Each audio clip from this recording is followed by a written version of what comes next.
चाचरो में गोठ जादम झंझी में समाज सुधारक सचल झंझी की वर्सीअ जी मुनासिबत से सचल झंझी यादगार कमेटी पारां तकरीब रखी वई, जंहिंमें सियासी समाजी अदबी शख्सियतुनि ऐं शागिर्दनि वॾे अंग में शिरकत कई।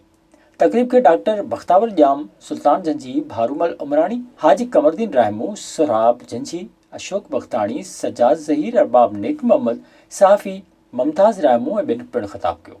इन मौक़े ते तकरीब ख़िताब कंदे अॻवाननि जो चवणु हो त सचल झंझी हिकु शख़्स न पर इदारो हो जंहिं केतिरा ई किरदार पैदा कया।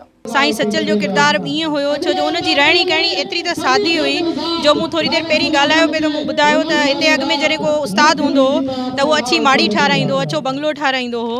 ऐं साईं सचल जेको आहे उन स्कूल खोलायो, मिडिल स्कूल प्राइमरी स्कूल हुयो उनखे अपग्रेड करे मिडिल स्कूल खोलायो।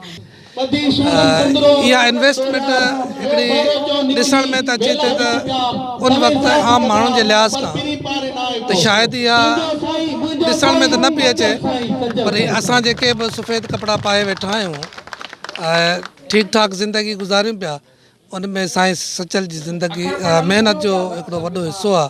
सदन चवणो हो त सचल झंझी जहिड़ा किरदार सदन में पैदा थींदा आहिनि। विज़िट कयो अवामी आवाज़ मीडिया ग्रुप जी वेबसाइट awamiawaz.pk।